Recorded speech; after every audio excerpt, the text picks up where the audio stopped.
नमस्ते दोस्तों, स्वागत है मौर्यकालीन कला के भाग 3 में। मौर्यकाल में कला और स्थापत्य ने एक नई ऊंचाई हासिल की। इस काल के स्तूपों, पत्थर के स्तंभों और मौर्यकालीन मूर्तियों में चमकदार पॉलिश और शानदार पत्थर की नक्काशी इसकी विशेष पहचान थी। ऐसी ही रोचक इतिहास की जानकारी के लिए वीडियो को लाइक, शेयर और चैनल को सब्सक्राइब जरूर करें। कक्षा 11 चित्रकला विषय का पाठ नंबर 3 मौर्यकालीन कला। इसमें जो अपन अध्ययन करेंगे, इसमें वो पढ़ाया जाएगा, वो समझाया जाएगा जो इसके पाठ के अंतर्गत आ रहा है, और जो आप लोगों को चित्र के माध्यम से भी सामने देखने को मिलेगा। और इसमें प्रश्न और उत्तर दोनों एक साथ बताए जाएंगे। जो प्रश्न उसी में बनेंगे और उत्तर भी उसी में बनेंगे। एक टॉपिक के आधार पर इसको अपन अध्ययन करेंगे। तो हमारा पाठ नंबर 3 मौर्यकालीन कला। ईसा पूर्व 6ठी शताब्दी में गंगा घाटी में बौद्ध और जैन धर्मों के रूप में एक नए धार्मिक और सामाजिक आंदोलन की शुरुआत हुई। जैसे यहीं से प्रश्न बनता है कि ईसा पूर्व जो 6ठी शताब्दी है, वहाँ गंगा घाटी में जो धार्मिक और सामाजिक आंदोलन की शुरुआत हुई, तो कौन से हुई थे? तो जैन और बौद्ध धर्मों के जो रूप में सामाजिक और धार्मिक और सामाजिक और धार्मिक नए आंदोलन की शुरुआत हुई थी। ठीक है ना, जैन और बौद्ध धर्म के रूप में। तो ऐसे प्रश्न बन जाएंगे, अपन और भी आगे इसमें देखेंगे। ठीक है, ये दोनों धर्मों जल्द ही लोकप्रिय हो गए। क्यों? क्योंकि वे सनातन धर्म के वर्ण और जाति व्यवस्था का विरोध करते थे। यानी जो ये दोनों धर्म थे, जैन और बौद्ध, दोनों विरोध करते थे। मगध एवं शक्तिशाली राज्य के रूप में उभरा, उसने अन्य राज्यों को अपने नियंत्रण में ले लिया। मगध था जो शक्तिशाली राज्य, और सभी आसपास के जितने भी राज्य थे सबको अपने नियंत्रण में लिया। ईसा पूर्व 4वीं शताब्दी तक मौर्यों ने अपना प्रभुत्व जमा लिया था। ठीक है ना, कि भाई मौर्यों ने अपना प्रभुत्व कब तक जमा लिया था? तो ईसा पूर्व 4वीं शताब्दी तक। ऐसा प्रश्न बन जाए। ऐसे ही आप लोगों को इसमें ध्यान से सुनना है वीडियो को, और सामने चित्रों को देखना है, अच्छी तरह समझ में आएगा। ईसा पूर्व 3री शताब्दी तक भारत का बहुत बड़ा हिस्सा मौर्यों के नियंत्रण में आ गया। मौर्य सम्राटों में अशोक एक शक्तिशाली राजा हुआ। धार्मिक पद्धतियों में कई आयाम होते, वे किसी एक पूजा विधि की तक ही सीमित नहीं होते। उस समय के यक्ष और मातृ देवियों की पूजा भी काफी प्रचलित थी। इस प्रकार का पूजा अनेक रूपों में विद्यमान थी। यक्ष पूजा बौद्ध धर्म के आगमन से पहले और उसके बाद भी काफ़ी लोकप्रिय रही। जो यक्ष पूजा थी बौद्ध धर्म से पहले थी, लेकिन उसके बाद भी क्या रही है? लोकप्रिय रही। आगे चलकर यह बौद्ध और जैन धर्मों में विलीन हो गई। जो यक्ष पूजा थी बौद्ध और जैन धर्मों में विलीन हो गई, मिल गई है, शामिल हो गई। फिर अपना टॉपिक बनता आगे, खंबे, मूर्तियाँ और शैलकृत वास्तुकला किस प्रकार की है? ऐसा इसमें प्रश्न बन सकता है। तो मठ के संबंध में स्तूपों एवं विहारों का निर्माण इस श्रमण परंपरा का एक अंग हो गया। अपितु इसका कालावधि में स्तूपों और विहारों का अलावा अनेक स्तूपों पर पत्थर के स्तंभ बनाए गए, चट्टानें काटकर गुफाएं और विशाल मूर्तियां बनाई गई। स्तंभ निर्माण की परंपरा बहुत ही पुरानी और देखने को आया। ये एकेमेनियन साम्राज्य में ही भी विशाल स्तंभ बनाए जाते थे, लेकिन मौर्यकालीन स्तंभ एकेमेनियन स्तंभ भी भिन्न किस्म के थे। मौर्यकालीन स्तंभ चट्टानों से कटे हुए स्तंभ है, जिसमें उत्कीर्ण कलाकार का कौशल स्पष्ट दिखाई देता है।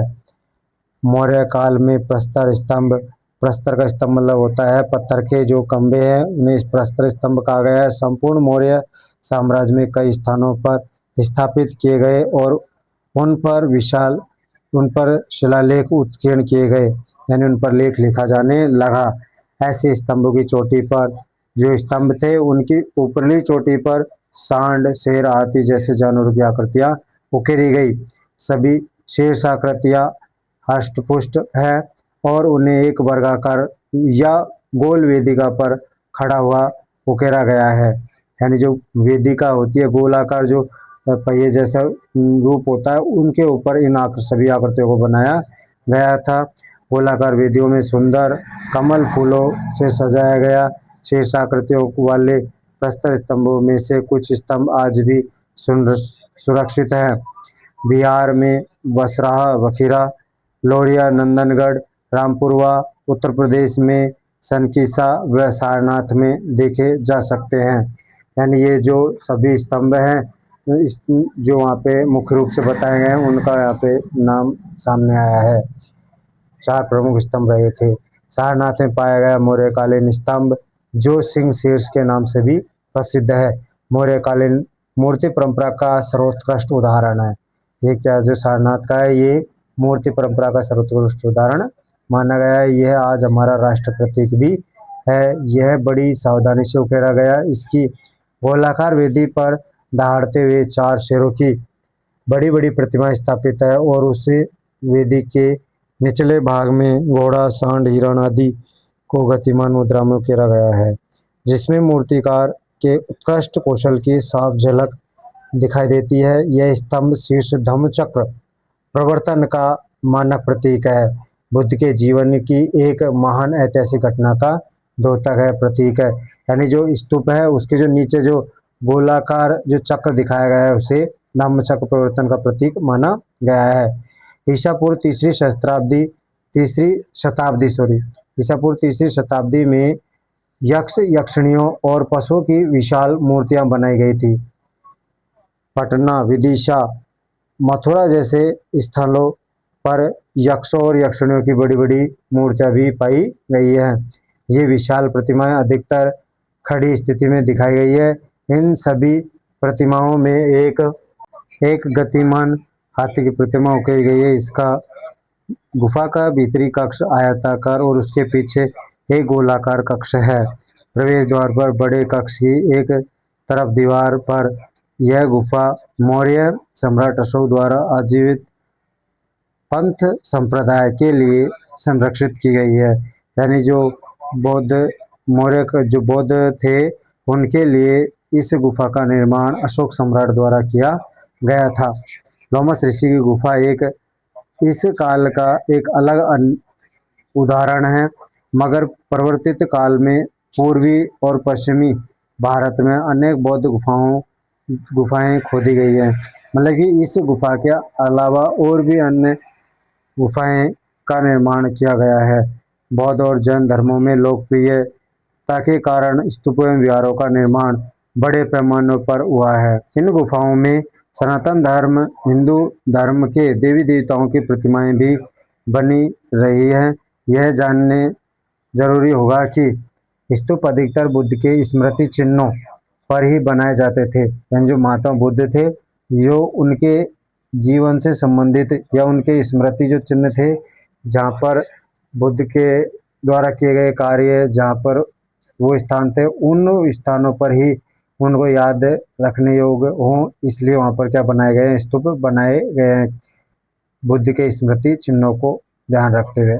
ऐसे अनेक स्तूप बिहार में राजगृह, वैशाली, वेदद्वीप एवं पावा, नेपाल में कपिलवस्तु, अलप्पकप्पा, रामग्राम और उत्तर प्रदेश में कुशीनगर एवं पिपलिवियान में स्थापित। धार्मिक ग्रंथों में यह भी कहा गया है कि बुद्ध के अनेक अवशेषों पर स्तूप बनाए जाते थे। ऐसे स्तूप अवंती और गांधार जैसे स्थानों पर बने हुए हैं जो गंगा की घाटी से बाहर बसे हुए थे। स्तूप विहार चैत्य बौद्ध और जैनों के मठी संकुलन जिसको बोलते हैं परिसर के भाग में है। यानी जो संकुल है उसको परिसर भी बोलते हैं, संकुलों का बोलता है, परिसर भी कहा गया है। लेकिन इसमें अधिकांश भवन बौद्ध धर्म के हैं। ईसा पूर्व तीसरी शताब्दी के संरचना एवं उदाहरण के तौर पर राजस्थान बैराट स्थल पर भी कुछ स्तूप बने हुए हैं। सांची का मान स्तूप अशोक के शासनकाल में ईंटों से बनाया गया था और बाद में इसे क्या कर दिया गया, पत्थरों से इसे निर्माण किया गया, पत्थरों से इसे ढक दिया गया। फिर इसके बाद में अपन आते हैं, कालांतर में बहुत से स्तूप का निर्माण हुआ।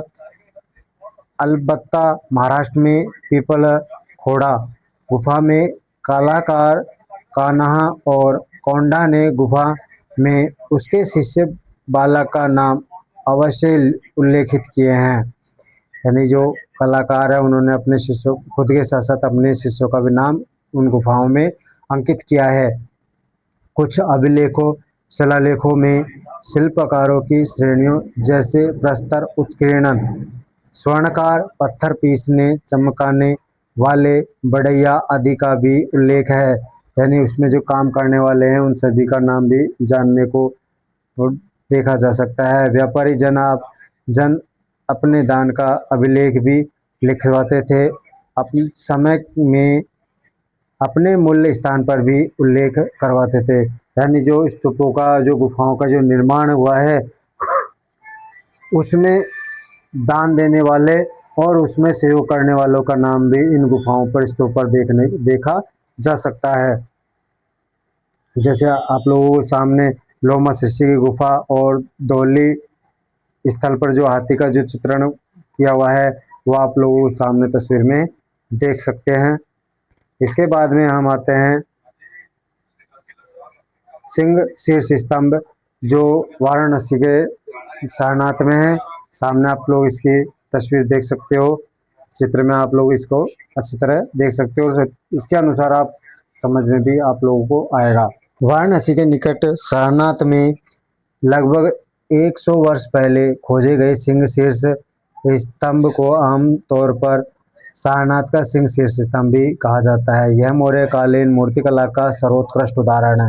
यानी जितनी भी मूर्तियां बनी हैं उनमें सबसे अच्छी, सर्वोत्कृष्ट मतलब सबसे अच्छी मूर्ति यही बनी है। सबसे अच्छी मूर्ति का उदाहरण इसी का ही बताया जा सकता है।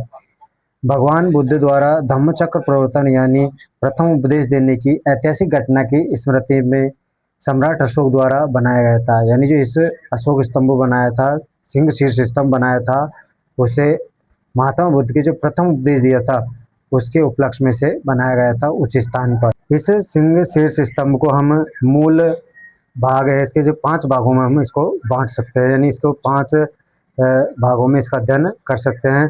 तो जैसे 1 नंबर पर आता है स्तंभ, इसमें जो सिंह को दिखाया गया है, स्तंभ सेफ्टी भी बोल सकते हैं इसको, जो अब कई भागों में टूटे हुए हैं। दूसरा में आता है कमल घंटी का, इसमें जो मतलब कमल का फूल उल्टे आकार में बना होता है।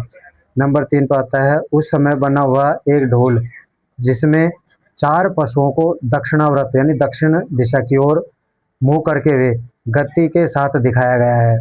नंबर 4 में आता है 4 तेजस्वी सिंहों के आगे पीछे जुड़ी हुई आकृतियां, यानी जो 4 शेर है वो एक दूसरे के आगे पीछे पीठ करके हुए खड़े हुए हैं। 5वें नंबर आता है एक सर्वोपरि तल धम्म चक्र, जो एक बड़ा पहिया है। यानी जो शेरों के जो नीचे जो वेदिका है उसमें एक चक्र बना हुआ है जिसमें तीलियां बनी हुई है, उसको हम सर्वोपरि तल धम्म चक्र बोल सकते हैं। यह चक्र उस समय की टूटी हुई हालत में है और सारनाथ में स्थलीय संग्रहालय में प्रदर्शित है। जो संग्रहालय है वहाँ पे ये प्रदर्शित रखा हुआ है। इस प्रकार के सिंह शीर्ष को ऊपरी चक्र और कमल आधार के बिना स्वतंत्र भारत के राष्ट्र प्रतीक में के रूप में अपनाया गया है।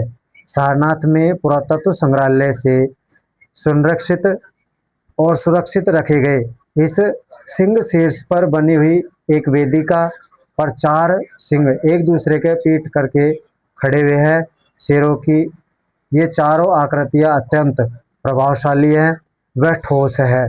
प्रतिमा की स्मरणीय विशेषता स्पष्ट दृष्टिगोचर होती है। यानी जो प्रतिमा की जो अवस्था है, स्मारक की जो विशेषता है वो स्पष्ट रूप से हमें दिखाई दे सकती है या हमें नजर आती है। शेरों की ये चेहरों पर पेशिये विन्यास बहुत सुदृढ़ प्रतीत होते हैं। होठों की विकृतीय रेखाएं होठों के अंत में उनके फैलाव का प्रभाव दर्शाता है। यानी जो उसका जो मुंह बना हुआ है वो एक अलग ही दहाड़ते हुए मुद्रा में दिखाया गया है। कलाकार की अपनी सूक्ष्म दृष्टि शेर के मुख पर स्वाभाविक चित्रण करते हुए सफल रही है। ऐसा प्रतीत होता है मानो शेरों ने अपनी सांसें भीतर रोक रखी हो। यानी उनको ऐसा लग रहा हो कि जो शेर है उन्होंने अपनी सांसों को एक जगह ही थाम रखी हो या रोक रखी हो। प्रतिमा की सतह को अत्यधिक चिकनी या पॉलिश किए हुए बनाया गया है, यानी जो प्रतिमा है, मूर्ति है, उस पर चिकनी या पॉलिश किए हुए ऐसा लग रहा है, जो कि मौर्यकालीन मूर्तिकला की एक खास विशेषता है। शेरों की घुंघराली राशि आगे निकली हुई दिखाई गई है, यानी जो शेरों के चारों तरफ बालों को दिखाया गया है, मांसपेशियों के माध्यम से बखूबी दर्शाया गया है। शीर्ष फलक पर एक चक्र बना हुआ है, जिसमें चारों दिशाओं में फैले हुए कुल मिलाकर 24 आरे हैं, यानी जो चक्र बना है उसमें कितने आरे दिखाए गए हैं? 24 आरे दिखाए हैं। प्रत्येक चक्र में 7 सांड और घोड़ा, हाथी, शेर आकृति सुंदरता से उकेरी गई है। चक्र यह स्वरूप संपूर्ण बौद्ध कला में धम्म चक्र के निरूपण के लिए महत्वपूर्ण बनाया गया है। प्रत्येक पशु आकृति सतह से जुड़ी हुई है होने के बावजूद काफी विस्तृत, उनकी मुद्राएं शीर्ष फलक पर गतिमान प्रतीत होती हैं।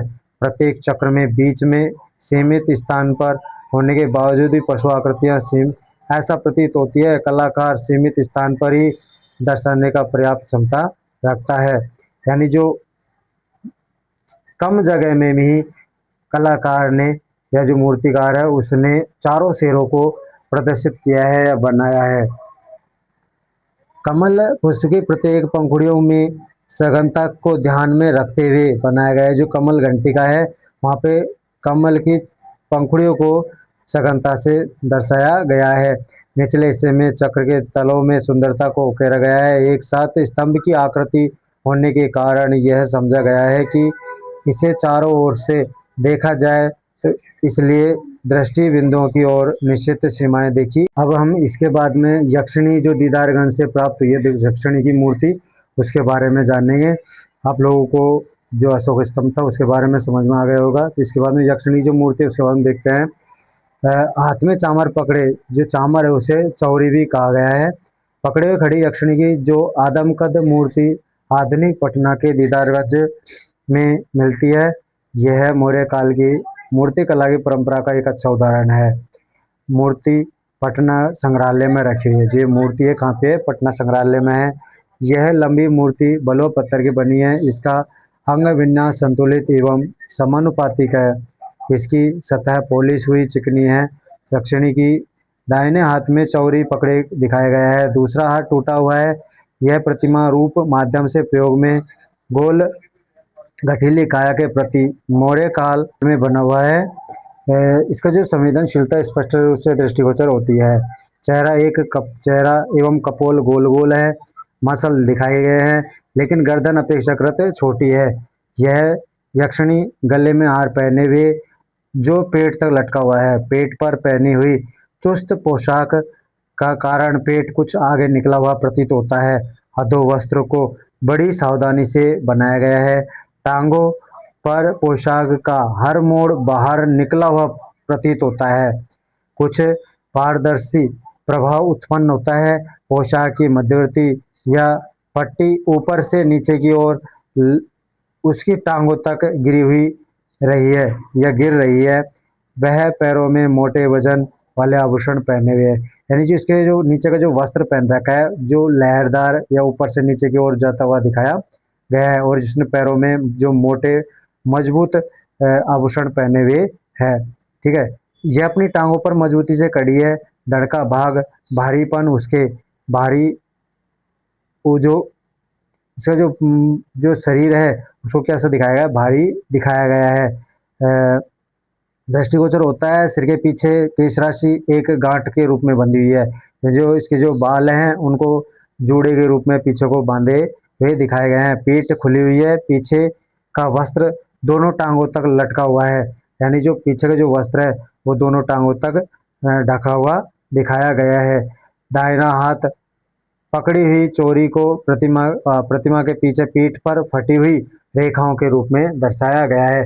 जैसा आप लोग सामने इसको प्रतिमा में जो जो चित्र है उसमें प्रतिमा को पीछे की साइड से और आगे की साइड से दोनों साइड से आप लोगों को दिखाया गया है, तथा इस पार्ट के अंदर भी जो छोटे छोटे फोटो है उसमें प्रत्येक आकृति के हिस्से को छोटे छोटे रूप में भी अलग अलग दिखाया गया है। शायद आप लोगों को अच्छी तरह समझ में आ रहा होगा। आगे देखते हैं अपन परिवर्तित परिवर्तित कला के स्तूपों में क्या परिवर्तन आया है, जो मतलब जो अगला प्रश्न बन सकता है यहाँ से इस चैप्टर से लास्ट। तो परिवर्तित शताब्दी में स्तूपों और बहुत सी सुविधाएं जोड़ दी गई हैं, जैसे प्रतिमाओं से अलंकृत धीरे घिरे हुए परिक्रमा पथ। जो परिक्रमा पथ क्या होता है, जैसे कि मंदिर वगैरह होती है, मुख्य मूर्ति के चारों ओर जो रास्ता होता है जिसमें परिक्रमा लगाते हैं उसको परिक्रमा पथ होता है। ऐसे अनेक स्तूप भी है जिनका निर्माण मूल रूप से होता है। भाई ये पहले किए गए था, पर आगे चलकर दूसरी शताब्दी में उनमें कुछ और नए निर्माण जोड़ दिए गए। स्तूप एक बेलनाकार ढोल, एक वृत्ताकार अंडाकार या चोटी पर एक हर्मिक हो छत्र होता है। ये भाग या इससे सदा ज्यों की त्यों रहे, लेकिन आगे चलकर इनके रूप और आकार में थोड़ा बहुत परिवर्तन दिखाई दिया है या हमें लगता है किया गया था। गोलाकार परिक्रमा पथ में अलावा प्रवेश द्वार भी जोड़े गए हैं। इस प्रकार के स्तूप स्थापत्य में वास्तुकलाकारों और मूर्तिकारों के लिए अपना कौशल दिखाने की काफ़ी गुंजाइश होती है, गुंजाइश की गई है। यहाँ पर जो कलाकार उन्होंने काफ़ी गुंजाइश की है कि कलाकारों को दिखाया जा सके इसमें जो कुशलता है उसको। वे उनमें यथावश्यक परिवर्धन और कर सकते हैं और नई नई प्रतिमाएं उकेर सकते हैं। यानी जो भी प्रतिमा में नए नए परिवर्तन करने का है वो इन्होंने किया है कलाकारों द्वारा। ईसा पूर्व दूसरी शताब्दी तक हमें बुद्ध की अनेक प्रतिमाएं देखने को मिली है, जैसे जो बुद्ध के प्रतीकों के आधार पर है, जैसे पद्म चिन्हों, स्तूपों, कमल सिंहासनों, चक्र आदि के रूप में दर्शाया गया है। जो आप लोग सामने देख रहे हो चित्रों के माध्यम से, यह दर्शाता है कि समय तक पूजा या आराधना की पद्धति सरल थी, लेकिन कभी कभी उनमें जीवन की घटनाओं को चित्रात्मक रूप से प्रदर्शित किया गया है। जातक कथा बुद्ध के जीवन की किसी भी घटना का वर्णन बौद्ध परंपरा का अभिन्न अंग बन गया था। यानी जो जातक कथाएं हैं जो बुद्ध से संबंधित है वो इस गुफाओं का अभिन्न अंग बन गया था। यहाँ पर हम जातक कथाओं तथा स्तूपों के परिक्रमा पथों, तोरण द्वारों पर भी इन कथाओं को चित्रित होते हुए देख सकते हैं। बुद्ध के जीवन से संबंधित अनेक घटनाएं, जैसे उनमें से अक्सर बुद्ध के जन्म, गृह त्याग, ज्ञान जिसको बुद्धित्व प्राप्ति, धम्मचक्र प्रवर्तन और महापरिनिर्वाण यानी जन्म चक्र से मुक्ति, या जो महापरिनिर्वाण कहा गया है उसे क्या कहा गया है, जन्म चक्र से मुक्ति को ही महापरिनिर्वाण कहा गया है, की घटनाओं को भी अक्सर चित्रित किया गया है।